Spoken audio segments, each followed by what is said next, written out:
Donc, je suis ravi d'animer ce webinaire avec Augustin, mon associé sur Azap Technologies. Alors, on va commencer par se présenter. Donc, très rapidement, comme tu le disais, Joséphine, donc voilà, moi de base, je suis product designer, UX designer. Donc, c'est vraiment ma formation initiale. Donc, voilà, j'ai travaillé en agence, dans des grands groupes, en start-up. Et petit à petit, je me suis un petit peu tourné vers les dynamiques d'innovation, notamment chez Oui SNCF, en fait, où j'ai monté un laboratoire d'innovation et participé en fait au programme d'accélération de start-up. Donc finalement, je suis un petit peu venu aux start-up par le corporate, donc c'est assez intéressant. Et du coup, moi, ma philosophie, c'est vraiment de pouvoir comprendre un petit peu le monde dans lequel on vit. Et je pense que les outils du designer, finalement, en fait, ils sont parfaits pour mieux comprendre et cerner le monde dans lequel on vit. Et ce que j'avais envie de faire, c'était monter le design à un niveau plus stratégique et se dire, au-delà des constats qu'on peut faire, finalement, aujourd'hui, entreprendre, c'est un moyen d'agir et un moyen super puissant. Et c'est pour ça que voilà, je me suis lancé dans l'aventure Azap Technologies, donc que j'ai fondé avec Augustin. Et en parallèle, j'ai également développé un produit autour de la user research qui s'appelle User Stories et qu'on a également utilisé dans le cadre de la crise du Covid. Donc on en parlera un petit peu durant la présentation. Donc je vais laisser Augustin se présenter. Bonjour à tous, du coup. Euh, Moi, Augustin, donc, je suis développeur de formation. Mon métier, on va dire, c'est plus ingénieur système. Euh, une formation sur tout ce qui est système embarqué, IoT. Mais en parallèle de ça, moi, j'ai toujours travaillé sur des applications web et mobiles. Alors, notamment, c'est pour financer mes études au démarrage. J'ai toujours été un peu entrepreneur. Euh, bon, à diverses occasions, j'ai pu travailler sur pas mal de projets. Au cours de mon cursus, j'ai décidé de partir en Asie pendant une année, faire une année sabbatique en Chine où je suis reparti de zéro et je suis fini. À la fin, j'ai monté une petite agence web à Shanghai. Donc, petite, on était trois personnes à bosser, ça nous suffisait pour vivre. Donc suite à ça, moi, je suis rentré du coup en France pour finir mes études. Mais une fois mes études terminées, cette double compétence d'être à la fois quelqu'un qui connaît très bien la partie système embarqué, IoT, la partie web et mobile, mon profil a tout de suite tapé à l'œil à beaucoup de startups dans la région parisienne, parce qu'avec une personne, du coup, avec une ressource, il pouvait avoir un spectre de compétences assez large. Et du coup, dès ma sortie d'école, je me suis baladé dans cet univers fou des startups. Donc, notamment la toute première expérience chez Swimbot, qui était l'école vraiment à la dure où on a fait ce qui paraissait compliqué à l'époque, une startup hardware. On a développé un produit pour un coach virtuel de natation, donc avec un produit qui venait se mettre sous le bonnet des nageurs, avec l'analyse des données, on analysait les données de nage et ainsi de suite. Et à partir de là, moi j'ai continué, j'ai enchaîné un peu ce monde-là, donc avec différentes boîtes de différentes tailles. Et là, ça fait à peu près 4 ans maintenant que je suis à mon compte en tant que freelance où fort de ces expériences-là, je donne des conseils à toutes les personnes qui veulent démarrer des projets ou des sociétés qui seraient un peu en restructuration. Et à force de faire ça, on a commencé à monter un petit groupe avec des amis freelance qui étaient proches de moi, où on a décidé d'essayer de formaliser ça et de commencer à faire du vrai conseil pour les personnes qui avaient des idées, et même sans moyens, vu qu'on trouvait des sources de financement ailleurs. Dans cette logique d'accompagnement de start-up, c'est là où j'ai pu rencontrer Rizwan et qu'on a commencé l'histoire de Azap Technologies. Yes. Merci Augustin. Du coup, la rencontre, ce qui est assez drôle, c'est qu'elle s'est faite sur une péniche. En fait, c'est là que Augustin avait ses bureaux à l'époque. Et du coup, moi, j'étais à la recherche d'accompagnement un peu technique sur sur le projet ASAP. Et du coup, c'est là que tout a commencé, en tout cas pour nous. Et ce qui est intéressant, c'est que en fait, ce qu'on a vu tout de suite, et ça va être fondamental en fait pour la suite, c'est qu'on partageait un peu la même philosophie, à savoir client first, vraiment construire des produits pour des utilisateurs voilà qui ont des vrais problèmes, avoir une démarche un peu low tech pas sortir la grosse artillerie, mais commencer petit. Mais ça, je pense que c'est des choses qui vous parlent. Mais nous, on l'a vraiment fait. On est vraiment parti de très très bas et puis on a réussi petit à petit à proposer des solutions de plus en plus matures à nos premiers clients. Mais on avait quand même cette ambition de viser très haut. Et donc ça, je pense que c'est quelque chose qui nous a réunis dès le début, c'est que finalement, dès les premières discussions, on s'est dit, OK, on va travailler sur un produit, mais ce produit, on veut l'amener très très loin. Et puis du coup, le lean qui est vraiment notre ADN et qui a marqué toute l'histoire, donc de toutes les petites galères qu'on a pu avoir, vraiment, c'est le lean qui nous a sauvés, qui nous a permis encore, enfin voilà, aujourd'hui d'affronter cette crise, quoi. Alors, la philosophie, pour parler un petit peu d'ASAP Technologies, quelle est-elle? Notre mission à nous, c'est de combattre les voleurs de temps. Donc en fait, ce qu'on a fait, c'est on voulait développer une solution qui permet de supprimer l'attente partout où elle se trouve. Vraiment, voilà, on partait de ça, c'était notre philosophie. Et pour ça, en fait, on a développé une solution de gestion de fil virtuel, donc gestion de fil d'attente virtuelle, avec, on va rentrer dans le détail de la solution un peu plus tard, hein, mais simplement pour les utilisateurs, la possibilité d'avoir un ticket sur leur téléphone, et pour les professionnels, en fait, l'accès à une interface intuitive pour la gestion de ces fils. Et donc, dès le démarrage, en fait, on a dû choisir notre cible prioritaire pour ce produit. Et du coup, on avait envisagé un petit peu toutes les options de dire, OK, bah, l'attente, aujourd'hui, il y en a partout, dans des guichets SNCF, aux urgences dans les hôpitaux et voilà, dans les centres commerciaux. Et puis, en fait, là où on s'est posé les questions sur la cible, c'est de se dire, finalement, où est-ce qu'il y avait un irritant qui était super fort, quoi. Et comment on pouvait identifier un client facilement atteignable, ne pas avoir 3 ans de prospection pour pouvoir discuter avec lui, le convaincre. Et c'est pour ça que le premier choix de site a été un barbershop. Donc les barbershops en fait. Et ce qui était top, c'est que limite on pouvait vendre le produit en se faisant couper les cheveux, quoi. Et pour nous, ça a été ultra stratégique également parce que c'est un lieu de passage super fort. Finalement, tout le monde va chez le coiffeur, tout le monde va chez le barbershop. Et à partir du moment où notre solution elle est visible dans un petit commerce, et ben en fait, ce qu'on s'est rendu compte, c'est que les personnes qui venaient se faire couper et qui utilisaient notre solution, finalement, ils se projetaient sur leur propre business. Et en fait, on avait des demandes assez régulières de ah mais il me faudrait ta solution, j'ai une entreprise qui gère des pare-brises, etc. Enfin voilà, vraiment dans l'environnement petit commerçant, on s'est aperçu que la solution, elle avait pas mal d'écho. Et c'est pour ça qu'on a fait le choix de cette cible, contrairement à une autre cible qui aurait été plus difficilement atteignable. Pour nous, les barbeurs, c'était top, quoi. Donc, on a commencé à développer la solution. Donc là, c'était notre premier client. Donc, on peut voir à droite finalement qu'on avait mis à disposition notre solution. Donc on est parti à la base sur une petite tablette qui permettait en fait au client de prendre son ticket, de le recevoir sur son téléphone et d'avoir un espèce de time tracker qui lui dit précisément quelle est sa position dans la file d'attente et le prévenir au moment où ça va être son tour. Et ce qu'on s'est aperçu, donc premier insight, c'est que finalement la petite tablette là, elle fait un peu pâle figure. Et du coup, on a tout de suite eu des retours sur c'est trop petit, on n'arrive pas à voir. Et ce qu'on a fait, on s'est adapté, on a travaillé sur une logique d'avoir une borne un peu plus grande, quoi. Donc c'est voilà, observer sur le terrain, il se passe quelque chose, il se passe quelque chose qu'on n'avait pas forcément anticipé. On essaye d'être réactif sur le sujet. Deuxième insight, en fait, et ça c'est clé encore une fois, et c'est ce qui va faire la différence dans notre solution, c'est qu'à la base, en fait, on avait imaginé notre solution d'un point de vue client. Ce qu'on voulait faire, c'était le libérer de l'attente pour qu'il ait plus de temps avec sa famille, pour ses loisirs, etc.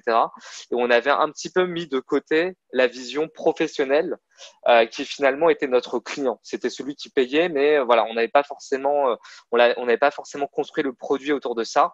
Et en fait, c'est ce qui a fait la différence également, c'est qu'on a vraiment réfléchi le produit pour le professionnel avec toute la complexité en fait de ce que d'organiser en fait l'attente sur un point de rendez-vous. Donc en fait, c'est très différent d'organiser des rendez-vous de manière classique. On a bien compris quel était le métier et le fait qu'il fallait avoir de la flexibilité dans cette gestion de fil.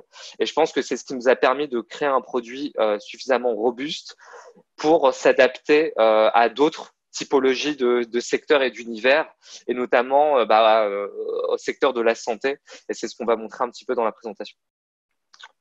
Ce qu'on a pu voir également, c'est que voilà, à partir du moment où on installait du hardware, potentiellement, il fallait pouvoir installer des télévisions, des supports télé, et peut-être que ça, pour nous, ça a été encore plus difficile que développer le produit, parce qu'il a fallu voilà, trouver des murs et mettre des chevilles. Donc, pour ceux qui sont pas trop bricoleurs, c'est assez compliqué, mais voilà, ça, c'est des petits passages. Donc ça, c'était notre premier client. On a eu un deuxième client, et ce deuxième client, en fait, ce qui était top, c'est qu'on est tombé, en fait, ça a été une vraie rencontre. En fait, on est tombé sur des gars qui ont tout de suite compris la philosophie du produit, les avantages qu'ils pouvaient en tirer, et en fait, ils ont tout de suite voulu rentrer dans le concept du barbeur connecté. Donc, en fait, on a travaillé sur une vraie logique de bornes de prise de tickets qualitatives intégrées vraiment dans leur parcours. Donc, on a essayé de faire les choses de manière propre. Donc là, vous voyez un peu les coulisses. Derrière nous, on avait dû gérer un petit peu toutes ces étapes-là pour avoir quelque chose qui s'intègre dans leur écosystème et dans le mode de fonctionnement du salon. Et voilà, ce qu'on peut voir, c'était vraiment le full dispositif avec la bande de commande, la tablette manager, une télévision. On a fini par intégrer une tablette pour chacun des postes barbeurs afin qu'ils soient autonomes sur la gestion de ces fils. Donc voilà, on est vraiment rentré dans une logique de barbeur très connecté.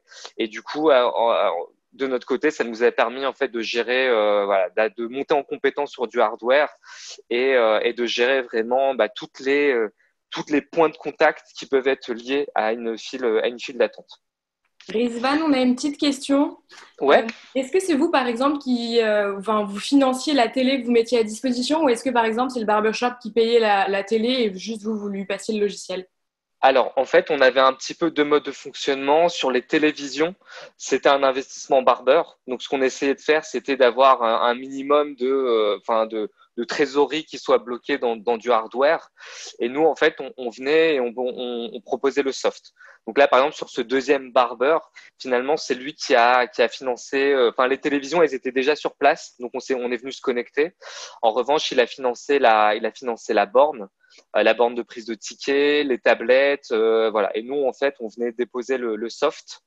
Et après, ça nous a forcé à penser un peu notre modèle économique et de se dire que finalement, plus tard, l'ambition, c'était peut-être de passer sur de la location sur la partie hardware parce que ça pouvait nous générer un complément de revenus et ça permettait aussi pour nous d'avoir la main sur le hardware et de pas devoir gérer trop de versions de matériel différent parce que ça nous est arrivé également entre le salon 1 et le salon 2 de pas avoir exactement le même hardware et de devoir gérer des adaptations sur le terrain et ça c'est assez compliqué et ça nous faisait perdre pas mal de temps. Donc c'est un petit peu un compromis avec les premiers clients de dire ok sur le hardware ils financent et puis nous on vient apporter le soft. Et donc au moment où tout se passait bien sur Augustin, n'hésite pas à me couper, à me compléter Ouais, si tu veux. Pas de souci. Ok. Et du coup, au moment où on se pensait que là tout se passait bien, on avait des très bons retours à la fois des usagers de la plateforme, des employés également qui pour eux en fait voyaient leurs conditions de travail s'améliorer parce que du coup ils étaient plus embêtés par les clients qui leur demandaient tous les 5 minutes, ok il y a combien de temps d'attente, etc. On avait vraiment de très bons retours sur les trois typologies d'utilisateurs et on a commencé à se poser la question de ok voilà il faut qu'on commercialise à grande échelle et du coup voilà notre go-to-market stratégie. On a commencé à se rapprocher d'agences de com et en fait on a identifié qu'il y avait un potentiel de viralisation de ce produit qui était énorme parce que les barbershops en fait et les barbeurs ils sont énormément sur Instagram, ils sont beaucoup dans le show-off et essayer de se différencier en fait par rapport à leurs concurrents et donc voilà on a commencé à rencontrer des agences, on a commencé à établir des devis d'accompagnement à 4 000 € et du coup là pour nous c'était un petit peu oulala c'est cher, faut qu'on y réfléchisse à deux fois et voilà vraiment essayer de se mettre en ordre de bataille pour diffuser le produit et le produit qu'on avait réussi à valider sur nos premiers utilisateurs et pour lequel on sentait qu'il y avait une vraie attraction côté marché. Et là c'est le drame c'est le drame en fait. Donc là, du coup, si vous voulez, nous les premiers clients, on les a installés fin 2019, début 2020. Et du coup, au moment où on commençait à déployer un petit peu toute notre stratégie, et Covid, confinement, petits commerçants fermés.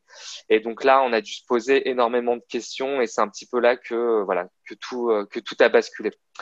Je sais pas si tu vas ajouter des choses, Augustin, sur cette période-là ou. Oh non, on peut se répéter un peu, dire que c'était quand même, pour nous, c'était exceptionnel, là, surtout sur ce dernier barbeur où chaque barbeur avait une tablette, on avait plein de hardware, on avait tout connecté, on avait vraiment la solution qu'on rêvait d'avoir, qu'on voulait montrer. Et oui, du coup, l'expérience se lance, on a des super retours, on est super bouillant et tout s'arrête un peu du jour au lendemain. Et ouais, grosse remise en question à ce moment-là. Heureusement que Rizvan était là, du coup, pour l'idée un peu ça. Et on a trouvé, du coup, on vient vous expliquer un peu ce que nous, on a fait et voir comment peut-être on pourrait l'adapter. Ouais. Bon, désolé pour l'intro un peu longue peut-être. En fait, pour nous, c'était important de poser un peu le contexte. On va rentrer là dans le cœur de la conférence et se poser les questions de finalement quand il y a un imprévu et un imprévu aussi massif en termes d'impact que l'épidémie de Covid et le confinement qui en suivi. Comment est-ce qu'on se remet en question et comment est-ce qu'on adapte sa stratégie produit. Donc les gros warnings de notre côté, en fait, c'était finalement de dire est-ce qu'on continue à dépiler notre backlog sans se poser de questions? Et en fait, non, pour nous, c'était mort. Finalement, en fait, on peut pas présupposer de l'état du monde post-Covid. On est vraiment en train de se poser des questions, mais à l'échelle du monde, hein, potentiellement. Enfin, on en discutait encore hier avec Augustin. Peut-être que finalement, à la fin de l'épidémie, les États-Unis ils sortiront plus première puissance du monde. Enfin, les impacts de cette crise, ils vont jusque là, quoi. Et en fait, on peut pas continuer sa petite vie de dire, ok, bon je dépile mes US, je continue à faire avancer le produit parce que potentiellement le monde de demain, il sera complètement différent. Et pour nous, la vraie question, c'était, il faut qu'on s'adapte finalement, sinon potentiellement on va mourir quoi. Et là c'est le gros warning que j'adresse à tous les entrepreneurs, toutes les startups. Vraiment, on va essayer de vous donner quelques clés pour essayer d'y réfléchir, mais en tout cas posez-vous les questions quoi. Et du coup, ce qu'on vous propose, c'est une démarche un petit peu en 3 étapes. Oui, j'ai entendu non. Non, je crois que c'est bon, Rizvan, tu peux y aller. Ok, ça marche. Donc en fait, on vous propose une démarche en 3 étapes pour pouvoir justement se poser les bonnes questions qui vont être en fait de mesurer un peu les impacts de cette crise pour vous, pour votre business, de prendre le temps de l'analyser et finalement d'adapter d'essayer d'avoir des stratégies d'adaptation par rapport à son produit. Sur la partie, voilà. J'ai une slide, je sais pas pourquoi est-ce qu'elle a sauté. Ça, c'est les joies du live. Ouais. Alors la première slide. Maintenant, je vais essayer de vous la diffuser quand même. Hop, là je l'ai. Ok, bon c'est pas grave. Je vais la laisser comme ça. Alors la première étape donc qui est de mesurer. En fait, on vous propose une démarche où ça va être super important pour vous de connaître les impacts de la crise sur ce qu'on va appeler les KPIs de la chaîne de valeur. Donc, les KPIs de la chaîne de valeur, c'est quoi? C'est un ensemble de KPIs qui, normalement, à l'échelle de votre startup, en fonction de si elle est plus ou moins mature, startup ou scale-up, normalement, vous devez suivre. Et ces KPIs-là, finalement, à partir du moment où vous posez la question de quel va être l'impact de la crise pour ces KPI, potentiellement, vous allez pouvoir commencer à avoir des premiers éléments de réponse pour savoir un petit peu comment vous pouvez vous adapter. Donc, très concrètement, dans un premier KPI financier, finalement, c'est quoi les impacts sur votre volume d'affaires, votre panier moyen, sur la marge que vous allez dégager, les KPI sur RH, finalement, le nombre de collaborateurs dont vous allez avoir besoin finalement pour après la crise continuer à faire tourner votre business, le turnover, la répartition entre les temps pleins, les mi-temps, ce genre de choses. Les services clients, le service client, donc les KPIs de votre service client, très important. Je pense qu'on a tous un peu des billets d'avion qui ont dû être annulés là durant cette crise. En tout cas, je sais pas si c'est le cas pour vous. De mon côté, c'est le cas. Et du coup, en fait, se pose la question, finalement, est-ce que ça va pas entraîner un surcoût de ma relation client, de personnes. Je vais devoir staffer un maximum pour pouvoir répondre à toutes les sollicitations. Moi, ce que je vois aujourd'hui, par exemple, c'est que les compagnies aériennes, les agences de voyage, elles sont juste débordées et qu'elles elles peuvent pas répondre à cet afflux de demandes. Et du coup, c'est super important de se poser les questions à chaque strate de votre entreprise, donc financier, RH, service client, sales market. Finalement, est-ce que le coût d'acquisition, votre coût d'acquisition, il va exploser après la crise parce que finalement les attentes de vos clients, elles vont être complètement autres. Est-ce que votre taux de conversion, il va complètement chuter. Voilà, vous posez des questions sur la lifetime value de vos clients, votre churn.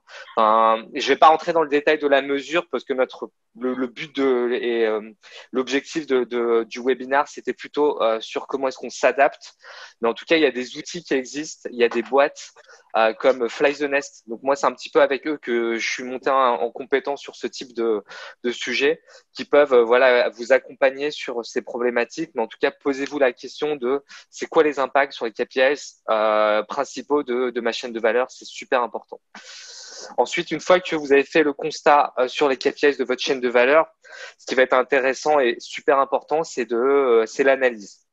Analyser les impacts à court, moyen, long terme et sur votre business et la modification des comportements que cette crise elle va avoir sur votre business. Et donc là, potentiellement, il faut faire une analyse d'impact, faire des études quanti, faire de la veille marché, suivre un petit peu des cabinets de consulting comme le Boston Consulting Group, McKinsey, enfin un petit peu des leaders d'opinion qui travaillent sur ce type de sujet. Donc analyse d'impact marché à travers des outils plutôt quanti de la veille. Ça je vous le recommande vivement. Bien comprendre votre secteur et votre marché, ça va être clé pour pouvoir bien vous adapter sur la suite. D'un point de vue plus micro, les usages, essayez de rester connecté un maximum à votre base client, comprendre leurs inquiétudes à travers la crise, sondez vos prospects et faites de la recherche utilisateur, de la recherche client pour voir un petit peu où est-ce qu'ils en sont, comment est-ce que vous pouvez les réactiver d'une autre manière. Et voilà, c'est vraiment super important. Il y a des outils qui existent encore une fois. Restez proche de vos utilisateurs et de vos clients dans cette période de crise pour pouvoir vous adapter et comprendre un peu quelles vont être leurs attentes sur le futur. Et puis, expertise, ça va être super important de vous constituer des communautés d'experts en interne pour réfléchir à ces sujets.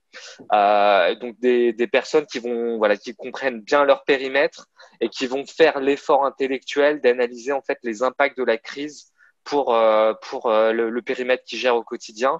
Et ce qui va être important, c'est de confronter la vision interne à une vision externe. Et du coup, quand je parle de communauté d'experts, il faut pas hésiter à s'ouvrir sur l'extérieur pour justement discuter de son métier, de son produit et voilà et pouvoir un petit peu enrichir son approche en confrontant un peu ça, enfin l'interne et l'externe, quoi. Et encore une fois, n'hésitez pas à m'arrêter si vous avez des questions sur ce que je déroule. Et enfin, le troisième point, donc c'est s'adapter.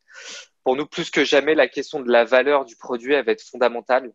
Et en fait, il faut se poser les bonnes questions. Il faut se poser les bonnes questions, interroger la raison d'être de sa boîte.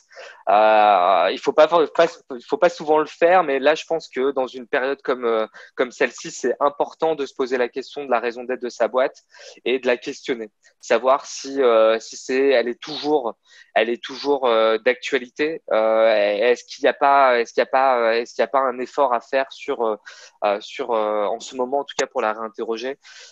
Quelle valeur votre produit peut apporter sur le marché.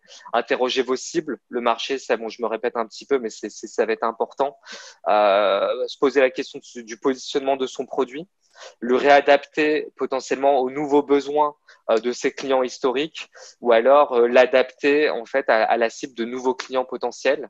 Et puis surtout, je pense que je vais finir par ça, c'est comment faire en sorte que son produit soit utile et utilisé dans cette période de crise et dans ce nouveau monde qui nous attend. Donc c'est vraiment c'est vraiment ce raisonnement en 3 étapes, donc qui va être de mesurer, analyser pour s'adapter, qui est la démarche qu'on vous propose. Et ce qu'on vous propose maintenant, c'est peut-être de vous partager comment est-ce que nous on a appliqué cette adaptation pour ASAP Technologies. Augustin, encore une fois, si tu veux compléter ce que je dis, hésite pas à me. C'est vrai que là, jusque-là, on enfonce un peu des portes ouvertes, mais ça nous fait du bien. Je sais que nous, ça nous a fait beaucoup de bien de se poser, de se dire, OK, qu'est-ce qu'on va faire? Concrètement, on se pose, on analyse froidement la situation, on se projette et qu'est-ce qu'on peut faire? Et l'analyse des KPIs de la chaîne de valeur, voilà, je pense que c'est une démarche intellectuelle qui est super important d'avoir. Maintenant, en fonction de la maturité de sa startup, je pense que la démarche peut être plus ou moins longue. Finalement, nous, quand on s'est posé des questions, en fait, c'était assez simple. Il y a plus de cash. Le confinement fait que les barbershops sont fermés, donc on n'a plus d'accès aux clients, on n'a plus la possibilité de prospecter. Donc clairement, notre court terme était remis en question fondamentalement, et du coup, on a dû se poser des questions. Le moyen terme, finalement, notre solution de gestion de file d'attente, ce qu'on se dit, c'est qu'elle peut apporter une valeur à notre cible originale, de dire que finalement, il va y avoir un déconfinement, il va falloir petit à petit, faire remarcher le commerce, faire en sorte que l'économie tourne, et voilà, il va y avoir des stratégies de déconfinement, et potentiellement notre solution peut être une ressource intéressante pour réguler les flux et faire en sorte de limiter les contacts au sein des salles d'attente, ou faire en sorte que les distances de sécurité soient respectées. En tout cas, on a vraiment essayé de travailler cet aspect-là. Donc sur le moyen terme, en fait, on se posait pas trop de questions, et sur le long terme, en revanche, ça sert à rien de réfléchir long terme. Aujourd'hui, en fait, on peut vraiment pas présupposer du monde de demain, encore une fois. Donc, concentrez-vous sur le court terme avec une vision moyen terme qui est quand même un peu claire, ou du moins un peu définie. Ah là là, qu'est-ce qui se passe? Je sais pas pourquoi. Il y a des petits soucis comme ça de présentation. Est-ce que je tente un refresh? Oui, tu peux essayer, ouais. Ouais. Désolé pour les petits soucis techniques. Ce qu'on voulait vous dire, c'est que finalement, la première étape pour faire ça, ça a été quoi? Ça a été de faire de la recherche, de la recherche en fait utilisateur. Donc ce qu'on a fait, donc comme on le disait tout à l'heure, c'est que notre objectif c'était un petit peu d'aller à la recherche des voleurs du temps et de supprimer l'attente partout où elle se trouve. Donc ça c'était notre mission. Et en fait, comme on s'est dit, donc on avait identifié un peu tous les points de douleur où aujourd'hui il y avait de l'attente, les urgences, les petits commerçants, etc. On a commencé par les petits commerçants parce que c'était plus facile. Et en fait, là, finalement, ce qu'on a fait, on a fait une repriorisation de nos cibles. On avait identifié le secteur de la santé et le marché de la santé comme un marché intéressant pour nous. Et ce qu'on s'est dit là, c'est finalement notre solution. Elle peut apporter de la valeur aujourd'hui pour les professionnels de santé. Et donc, ce qu'on a fait tout de suite, c'est on allait interroger ce marché-là et ses cibles à travers d'enquêtes, donc notamment, que j'en parlais tout à l'heure, moi j'ai utilisé le produit User Stories pour pouvoir pousser des enquêtes dans les différents milieux. J'ai essayé de solliciter mon réseau en premier lieu, hein. Enfin, on part pas sur des enquêtes marché, interminables. L'objectif c'est de pouvoir avoir un moyen rapidement actionnable pour pouvoir sonder son marché et interroger des personnes sur ces problématiques, pour pouvoir finalement reprioriser son backlog. Et finalement, on a réussi à avoir une validation du fait que notre solution pouvait apporter une valeur sur le secteur de la santé. Et c'est pour ça que, du coup, on a fait ce travail de repriorisation du backlog. Du coup, Augustin, peut-être tu peux te laisser prendre la main sur cette partie-là.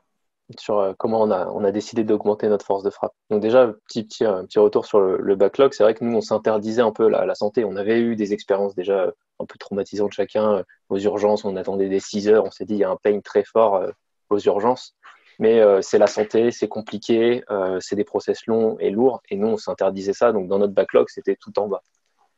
Arrivé avec la crise du Covid, quand on a refait cette analyse-là, on s'est rendu compte, bah oui, mais en fait, ça, la valeur de cette fonctionnalité-là aujourd'hui pour tout le monde, elle est énorme.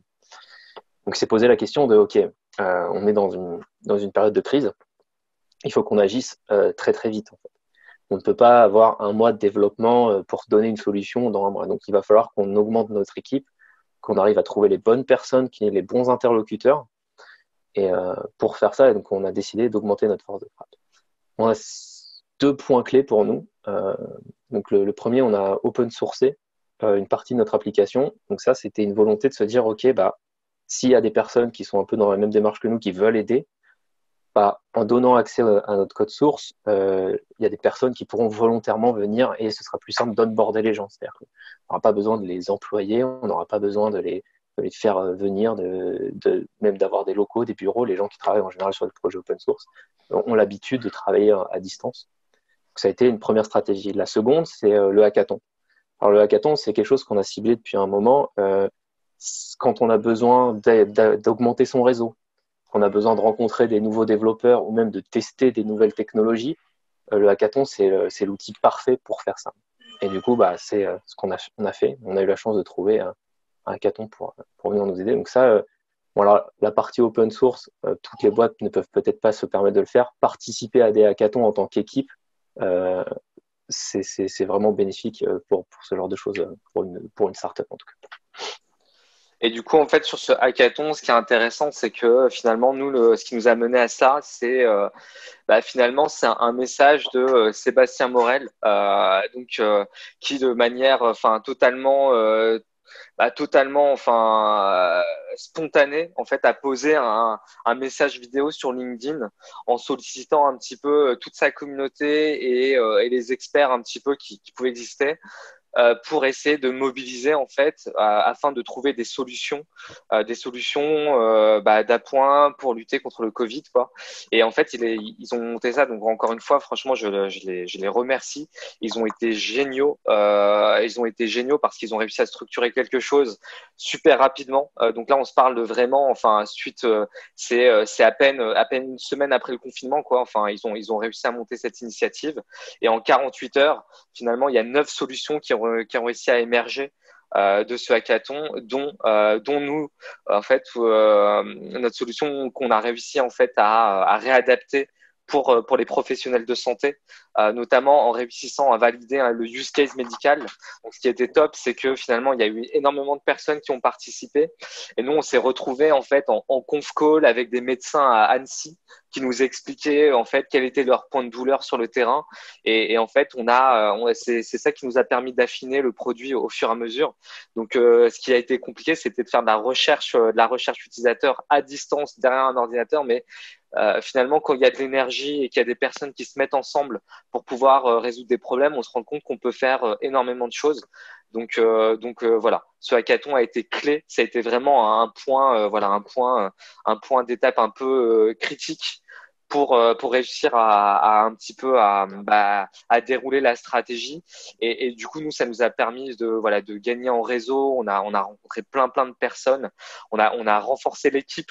On est passé de 3 personnes à 15 personnes donc qui travaillent sur le projet. Ça nous a permis de tester des nouvelles technologies, d'affiner notre pitch. Et puis ça a été un booster d'énergie pour nous, même pour Augustin. Ce qu'il faut se dire, c'est qu'avec le Covid, nos nerfs ils sont aussi mis à rude épreuve. Moi je suis tombé malade. Ma femme qui travaille qui est interne en médecine, elle est tombée malade. On était dans un contexte qui était assez compliqué et de se dire que il faut qu'on réussisse à se raccrocher à des initiatives comme ça pour dire comment est-ce qu'à notre niveau on peut aider. Et voilà, le hackathon vraiment booster d'énergie pour la suite quoi. Augustin, je ne sais pas si tu voulais rajouter des points sur le hackathon, on peut dérouler un peu le… Non, après, c'est vrai que là, on a eu la chance qu'il y ait un hackathon qui existe. C'est vrai que s'il n'existait pas, je pense on aurait pu essayer de le faire avec nos petites mains. Mais dites-vous que voilà, si vous voulez reproduire un peu ça, le hackathon, que ce soit en tant qu'organisateur ou en tant que participant, vous avez les mêmes bénéfices.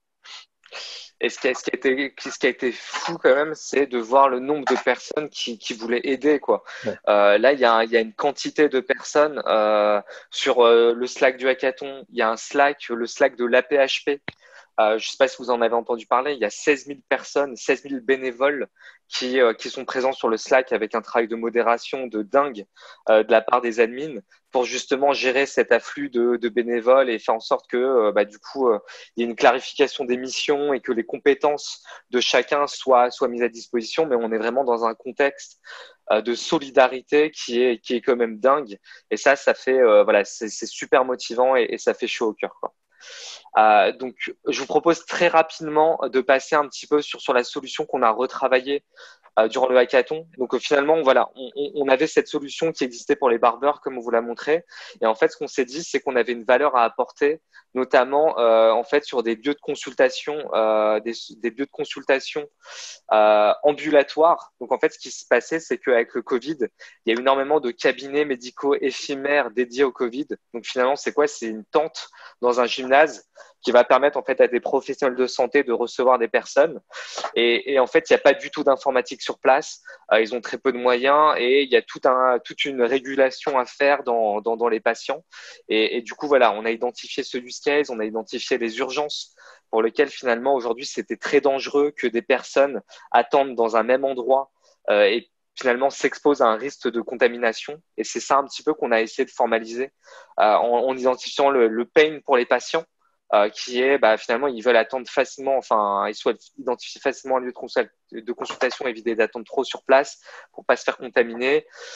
Et pour les soignants, il y a une fatigue qui existe aujourd'hui justement à cause de cette gestion opérationnelle et qui leur empêche en fait de se concentrer sur leur cœur de métier qui est de soigner les personnes. Et nous, que ça soit pour les barbeurs finalement où la solution leur permet de travailler dans des conditions plus sereines, et finalement, c'est exactement la même chose. On souhaite faire en sorte que les professionnels de santé travaillent de manière plus sereine, qu'ils soient débarrassés de cette gestion opérationnelle de file d'attente, de distance de sécurité, pour se concentrer sur le cœur de métier, la santé des patients. Donc, c'est là qu'on a apporté la solution ASAP, voilà, qui est une solution mobile qui s'adapte de manière très, très rapide sur le terrain. Et on a sorti un peu un parcours patient mobile adapté pour pouvoir prendre un ticket en identifiant un lieu de consultation autour de soi. Du coup, avec la possibilité d'avoir ce time tracker qui est mon temps d'attente en temps réel avant d'être pris en charge. Donc, l'objectif, c'est vraiment que le patient attende à distance du lieu de consultation pour éviter la contamination sur place. Et en fait, il est notifié du moment exact au moment où il doit passer, quoi, il doit être pris en charge. Et pour les professionnels de santé, en fait, c'est un vrai outil. Donc, en fait, ce qu'on a voulu faire, c'est développer une application native pour leur mettre entre les mains un outil de travail qui soit stable, qui soit robuste, pour les aider vraiment sur le terrain et pas leur apporter plus de problèmes qu'autre chose. Et donc voilà, qui leur permet de créer un lieu de consultation à la volée. Donc finalement, contrairement à des outils actuels, une tente dans un gymnase, ça peut être un lieu de consultation grâce à la solution, quoi. Donc c'est super flexible et ça permet aux professionnels de santé de s'organiser de manière assez simple en disant quand est-ce que je suis disponible, quel jour et puis sur quel lieu de consultation. Et puis enfin de gérer sa file d'attente de manière super simple et de pouvoir potentiellement s'adapter aux gestes métiers, de dire ok, je peux très facilement m'attribuer un patient et me refiler un patient d'un docteur à l'autre. Donc voilà, on a construit une solution qui est très très flexible, qui s'adapte pour le milieu de la santé comme pour des commerçants et même demain des administrations publiques, quoi. Et Svan, Voilà. on a une petite question pour toi et Oui. Augustin. Donc, combien avez-vous d'utilisateurs jusqu'à présent et en combien de temps? Alors là, c'est la question, pour nous, c'est la question un petit peu, la question clé.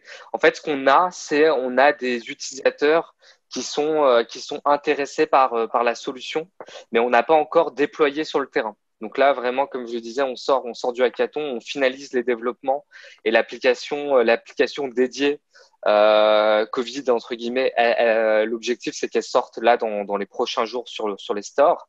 Et en fait, ce qu'on essaye de faire, c'est de tisser les partenariats. Donc, les bons partenariats, notamment avec l'agence régionale de santé qui coordonne les actions. Donc, ce qu'on s'est aperçu, c'est que finalement, dans cette période de Covid, on pouvait pas les toquer aux portes comme on le faisait pour les barbeurs, où finalement on était libre de nos mouvements, on pouvait aller très facilement en boutique faire des démos. En fait, on est obligé d'avoir une approche un peu top-down, de dire ok, il y a une régulation, il y a un modèle d'organisation qui est fait pour pas que ça parte dans tous les sens. Et du coup, c'est organisé par des instances, notamment l'agence régionale de santé, mais pas que. Et l'objectif pour nous, c'est vraiment de travailler avec ces personnes-là pour en fait leur offrir la solution qu'ils vont pouvoir ensuite eux déployer sur le terrain. Donc on a deux contacts qui sont l'agence régionale de santé et également l'AP-HP de manière indirecte. Donc on discute pas directement avec eux. Et du coup là c'est le use case avec lequel on voulait finir pour vous présenter un petit peu ce que normalement on est censé déployer avec eux en fin de présentation.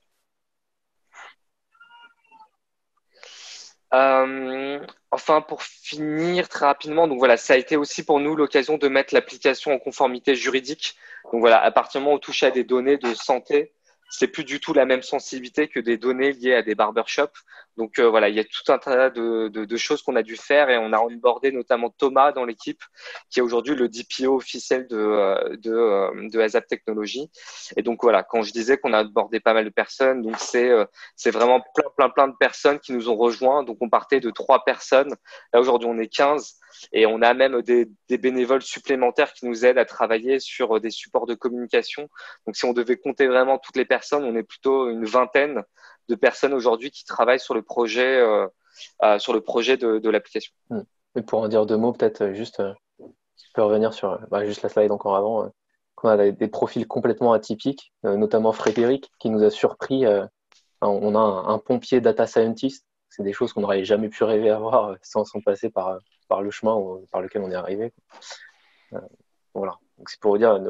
Puis peut-être sur la slide d'après aussi, on a Mattia, qui est italien en fait.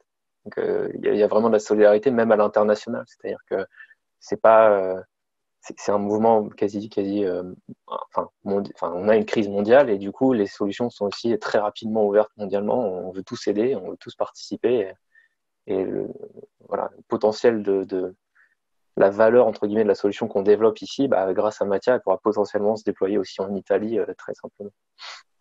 On avait une personne au Canada aussi qui nous avait rejoint. Bon, très compliqué.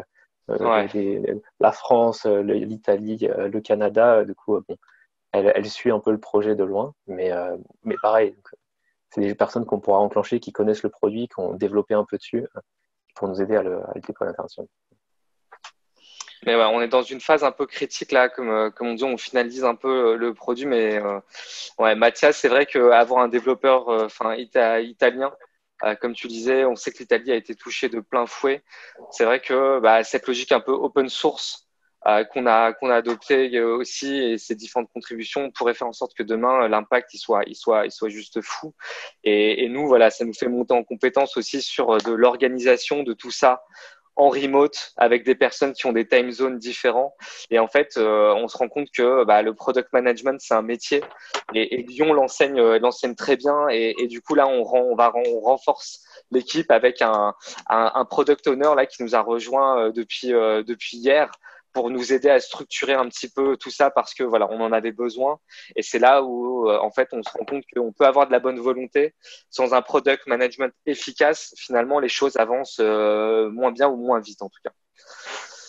Et enfin, voilà, pour finir, donc en fait, on est passé d'un produit ASAP qui n'était pas notre produit original à Line-Up. Donc en fait, c'est la solution qu'on dédie un peu aux professionnels de santé. Et ce qui est fou, entre guillemets, c'est que on est en train de se dire qu'on avait une solution qu'on avait créée à la base pour gérer l'attente dans un barbershop. Et en fait, l'objectif là, donc c'est ce que je disais tout à l'heure, on est en train de discuter, donc rien n'est fait encore de notre côté. Vraiment, c'est on est en train de prendre les contacts, etc. Et on discute de ça pour voir comment est-ce qu'on peut rentrer dans l'opérationnel. Donc, on a identifié un use case très très fin en fait autour des patients en fait en cancérologie, en fait qui a un point de douleur énorme. Ce qu'il faut savoir, c'est qu'aujourd'hui, en région parisienne, en tout cas, les personnes qui ont un cancer et qui ont des soins réguliers comme de la chimiothérapie, en fait, ils ont des endroits, donc ils ont un hôpital finalement un petit peu attitré dans lequel ils ont leurs habitudes.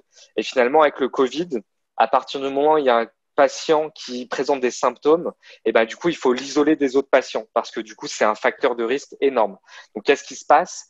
En fait, il y a des hôpitaux ou des endroits qui vont être dédiés en fait à recevoir des patients Covid, enfin à risque Covid, pour pouvoir organiser leur traitement. Et en fait, du coup, il y a un goulot d'étranglement parce que du coup, c'est 5000 personnes en région parisienne et du coup, il faut réussir à les redispatcher entre les différents endroits. Et en fait, il y a une gestion au jour le jour qui se fait dans la priorisation des cas, du plus grave au moins grave. Il y a des personnes qu'on peut continuer à soigner à domicile en augmentant les doses, entre guillemets. Et pour ceux qui doivent absolument se rendre sur place pour leur traitement, et ben finalement, comment est-ce qu'on gère cette priorisation? Et du coup, côté professionnel de santé, ils ont besoin d'avoir une flexibilité dans la gestion de ces files d'attente pour se dire, finalement, l'ordre de la file aujourd'hui, il est dans un état défini. Finalement, s'il y a un cas plus grave, j'ai besoin de réorganiser toute ma file d'attente. Et du coup, nous, notre solution aujourd'hui permet d'envoyer de la notification automatique en fait à l'ensemble des personnes qui ont un ticket. Et finalement, grâce à la solution, en fait, on n'a pas un rendez-vous, on a un temps de passage estimé. Et en fait, ça fait la différence parce que du coup, on ne fait pas de fausses promesses et on peut avoir de la souplesse dans l'organisation. Et finalement, si on te dit que ton temps de passage, originellement, il était lundi à 17h et finalement, s'il y a une repriorisation dans la file, tu passes mardi à 10h30, et ben, d'un point de vue professionnel de santé, il y a juste un glisser-déposer dans une file pour schématiser.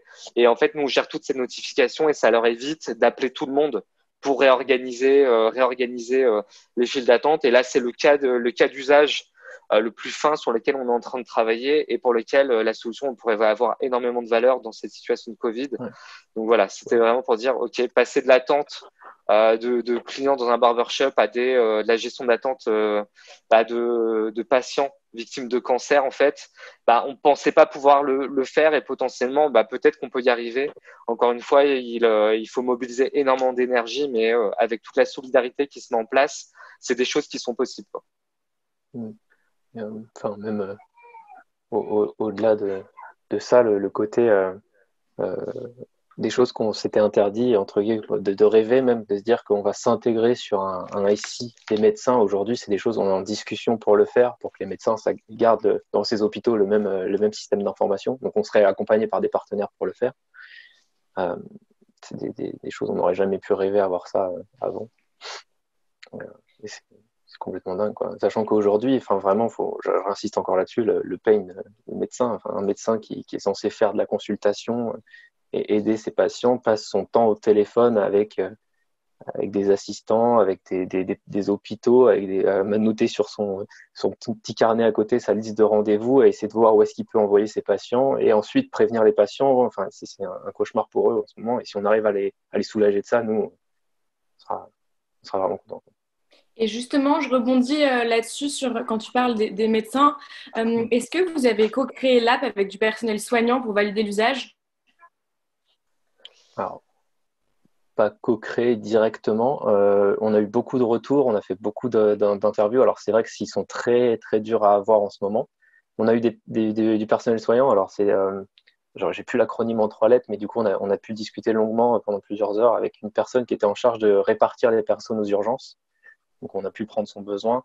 On a eu assez peu de médecins directement, mais beaucoup les peu avec qui on a pu échanger, ont eu des retours qui ont permis de construire cette application. Après, on a des personnes dans l'équipe aussi qui ont des conjoints et de la famille qui travaillent dans le milieu médical, donc qui peuvent nous faire des retours un peu indirects. Voilà. Et pas directement avec les médecins. Et là, on commence à peine maintenant à venir discuter donc, avec ces organismes qui gèrent déjà ces projets-là. Et du coup, ça va venir, on va dans les semaines qui viennent. Ouais, la démarche, c'est un petit peu de se dire, c'est celle du lead user. Finalement, il y a des personnes qui accumulent de la connaissance sur ce qui se passe sur le terrain parce que bah, du coup, ils sont sollicités toute la journée sur OK, ça va pas, il faut revoir la gestion des flux, etc. Et ces personnes-là, potentiellement discuter avec elles, c'est comme si en fait on avait discuté avec 50 autres personnes, quoi, parce qu'elles sont tellement en contact de la base des utilisateurs que voilà, une fois qu'on les a cernés et qu'on est en discussion avec eux, potentiellement on gagne énormément en fait en matière pour construire et affiner en fait bah, les différents cas d'usage, quoi. Donc ça c'est les démarches aussi qu'on a essayé de faire, identifier les bonnes personnes, les bons partenaires pour pouvoir construire la solution. Et enfin, ouais, on voulait finir par ça avec Augustin. Pour nous, finalement, la seule stratégie produit qu'il faille avoir aujourd'hui, bah, en fait, c'est un peu celle de la solidarité. En fait, pour nous, c'est vraiment le moment de s'entraider, mais voilà, mais pas qu'à l'échelle individuelle. Ce qu'on aime dire, c'est qu'en fait, ensemble, en fait, on a une force de frappe qui est immense. Et quand on voit en fait ce que peuvent faire des individus, imaginons ce que peuvent faire des collectifs d'individus, notamment des associations ou des entreprises et des startups, avec cette logique de si chacun se pose la question de finalement mon produit ou une brique de ma startup, comment est-ce que je peux la mettre à disposition, comment est-ce que je peux collaborer ou la mettre en synergie avec d'autres personnes, et ben on va multiplier en fait notre impact et notre force de frappe. Et c'est pour ça, voilà, on vous invite à rejoindre des mouvements comme le Ready to Help. Je ne sais pas si vous connaissez, c'est sur Malte, par exemple. Il y a des freelances qui mettent à disposition leurs compétences de manière gratuite pour pouvoir aider sur des projets de lutte contre le Covid. Et du coup, nous, on les a sollicités, ils ont répondu présent et encore une fois, on les remercie. Voilà, c'est des mouvements, des tendances de fond qui sont en train de s'enclencher. Encore une fois, nous, on l'a pas prisé, mais notre démarche, elle est totalement pro bono. L'objectif de Line-Up, bien entendu, c'est de proposer notre solution de manière gratuite aux professionnels de santé afin de faire en sorte d'avoir un produit qui soit encore une fois utile et utilisé sur le terrain, quoi. Et donc voilà, cette question pour finir et vous, quand est-ce que vous revoyez votre stratégie produit? Merci à tous. Merci pour votre écoute et vos questions. Et si vous en avez, ben on sera ravis d'y répondre avec lui.